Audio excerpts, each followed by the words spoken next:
So in this video, we're going to solve complex number equations. So our goal as we solve this equation here is our goal is to find x and y. So you can see we have two variables here that are not the imaginary I, and our goal by the end of this is to find x and y. Now from looking at this, it might look a little bit complicated and it might look like it might be tricky to do, but it's actually quite simple.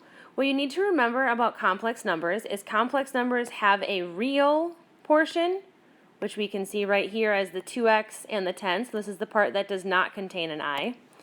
And then we have the imaginary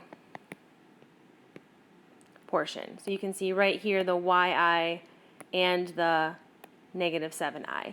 So all we really need to do is figure out how to make the real parts the same and the imaginary parts the same, because we can't mix the real and imaginary parts together. So all we're going to do here is we're going to take the two real parts, which in this case are 2x and 10, and we're going to set them equal to 0. So you take the true real parts and you set them equal, and you solve. So here we divide by 2, we divide by 2, so I know x is equal to 5. And then we take our two imaginary parts, which make sure you use keep change here. So this is going to be a -7i is equal to y times I.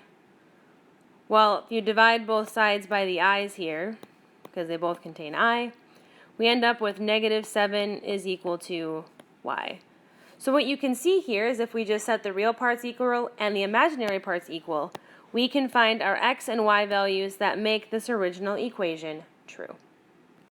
So let's try two more examples here. So again, note that each one of these is a complex number, and we're trying to find when these two complex numbers are equal. In order to do that, we find each real part, and we set the real parts equal. So we have 5x is equal to 9. And then we find our imaginary parts, which in this case are 3i and this is -2y. So we take 3i is equal to -2y times I. And then we solve each one. So if I look at this first one here with the x's, I want to get x alone, so I divide each side by 5. So I find that x is equal to 9/5. And then if I solve this next one over here, well, I can see they each contain an I, so I'm going to divide each side by I to start. So I have 3 is equal to -2y. And then I need to get the y value by itself, so I'm going to divide each side by a -2. So I find that x is equal to 9/5 and y is equal to 3 over -2. Now if I look over at example 2 here, we take the same approach.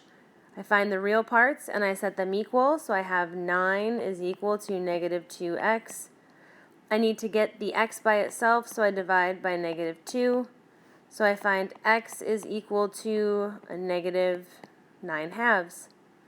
And then I take a look at the imaginary parts and I set those equal. So I have 4y times I is equal to 3 times I.